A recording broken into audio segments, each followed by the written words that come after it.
Can you build a complete Aquascape for under $125? That was the original challenge I set for myself. Most Bowfront tanks have straight sides with just a curved front panel. This one, it's curved everywhere. Suddenly my budget build turned into a crash course in creative problem solving. Let's rewind a bit. Let's go! Ew! The first shopping trip was to PetSmart for the tank. $22.49. Not a bad start, leaving me about $100 to work with. I ended up at another PetSmart and eventually a Petco after my initial shopping plans fell through at a local fish store that claimed they had some plants. When you're on a budget, sometimes you have to get creative with where you shop and what you choose. Big box pet stores might not be the first choice for plants, but many people, especially those newer to the hobby, might only have one of these big box options available or may not feel comfortable shopping at the online retailers yet. I got 2 pots of Cryptocorin undulata, 1 bunch of Anacharis, 2 bunches of Rotala araguaia, and 2 pots of dwarf sage. Here are the purchases so far. The tank was for $22.49, plants from PetSmart number 2 for $18.65, plants from Petco at $37.29, and that brings the total to $78.43, leaving about $46 for everything else.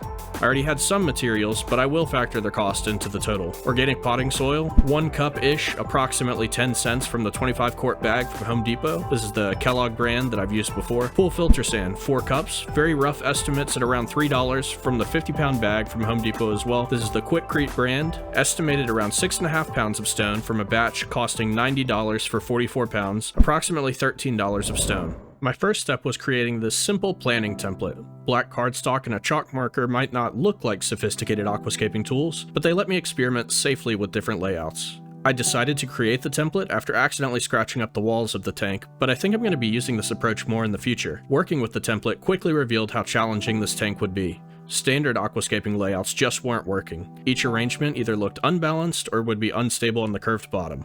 Learning from my previous builds where tannins turned everything into Lipton, I tried something new with the soil preparation. Instead of using it straight from the bag, I soaked it for several days, removing all floating organic matter and changing the water daily. Only the settled material made it into the tank.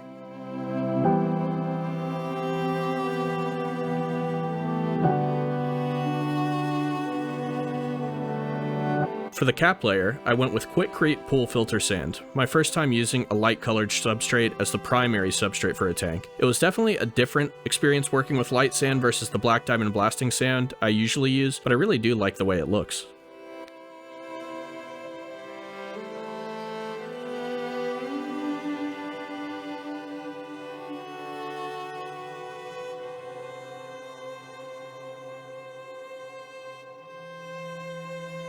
After getting the substrate in place, I went back to tackling the Hardscape challenge. Traditional stone arrangements weren't working, so I had to think differently. This is where things got interesting. Instead of trying to balance individual stones, I decided to create one cohesive piece that would work with the tank's curves. Using cigarette filters and liquid superglue, I started combining these stones into a single structure. The bond strength was impressive, much better than I expected, and being able to place it as one piece made it much easier to work with the tank's unusual shape.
I used 2 sizes of black slate from Small World Slate and Stone. I'm accounting for $5 of this because I really didn't use much, bringing our total to $99.53.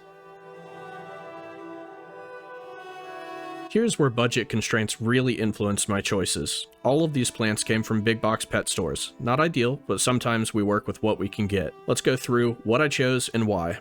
Firstly, plants from the second PetSmart trip. Java Fern, Anubias barteri, and Anubias nana are usually bulletproof, and so far they're proving that reputation right. These would be attached throughout the hardscape, directly attached to the stone, using glue. The remaining plants mentioned earlier in the video came from the Petco.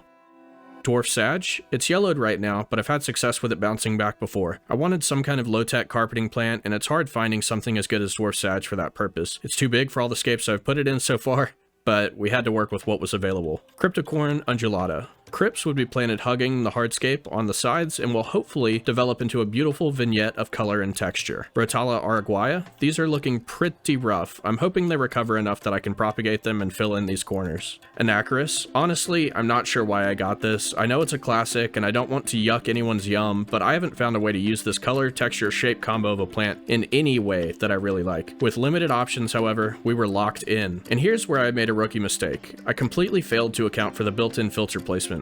See this Java Fern here? It will be practically invisible behind the filter. Sometimes the best way to learn is to mess up.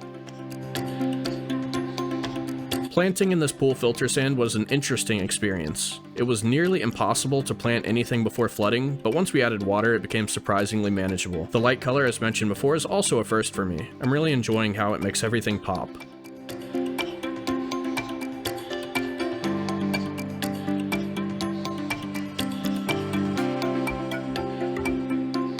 Now we just needed a space to put the tank. I think this space on my rack looks fine, but I need to clear it out. Much better. Now let's get everything prepped and start flooding.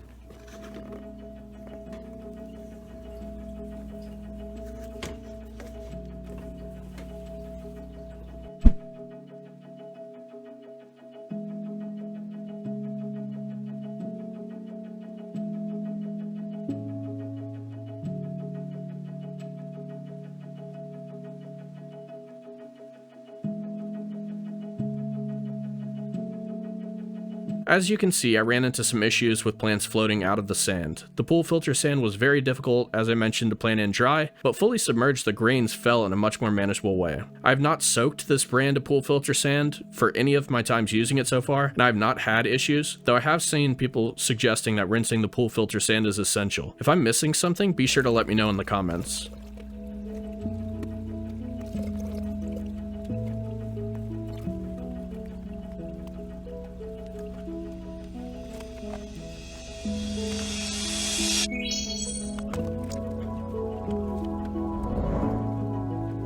This is actually the first Aquascape I have not immediately wanted to tear down and restart. Don't get me wrong, it's not winning any contest, but I'm seeing real progress in my hardscape work. The Bowfront design creates some interesting challenges for viewing. What looks great from the front can get completely distorted from other angles. To be honest, I'm not sure I'll do another Bowfront build, at least not in this half-moon style. It's just too difficult to build and photograph or film well. I gave the tank a kickstart by adding some seeded filter media from my Danio grow-out tank. That tank has a huge bioload, so the media is supercharged with beneficial bacteria. Right now, there's just one Nerite snail in here, and it will probably stay that way for a while as the tank seasons. There's this cave opening in the middle of the hardscape that I'm still figuring out what I want to do with. I'd love to hear your ideas in the comments. Should I try to grow something in here, coming out of the top, add an accent piece, or just leave it as negative space? Looking ahead, this will probably become a retirement tank for my shrimp culls. The footprint is perfect for my rack setup, which has actually inspired me to look into other non-standard tank shapes. I'm thinking some small rimless cubes might work really well in this space. For those interested in the budget breakdown, here it is. The tank was $22.49. The plant total came out to $55.94. Substrate and Hardscape, $16.10. But you could absolutely get Hardscape for free if you carefully select aquarium-safe items and prep them adequately. LRB Aquatics famously uses dirt from his property, so there are ways to make this even cheaper if you know what you're doing. Total spent $99.53. just under $100 for everything. Some key takeaways from this build. Soaking soil really does make a difference. 0 tannins leaching so far. The cigarette filter and superglue method is a game changer for hardscape composition. I can't believe I hadn't previously tried combining hardscape in any meaningful way before this experiment. I don't think I'll go without doing so in the future. Budget restrictions can seriously push you to be more creative. Sometimes the simplest solutions, like the cardstock template, work best. I'd love to hear your thoughts on this build. What would you do differently? Any ideas for that cave area? And if you've worked with unusual tank shapes, especially Bowfronts, what tips would you share? Drop a comment below, and if you're interested in seeing how this tank evolves, especially once we add the shrimp, make sure to subscribe. Thanks so much for your time. Have a wonderful rest of your day.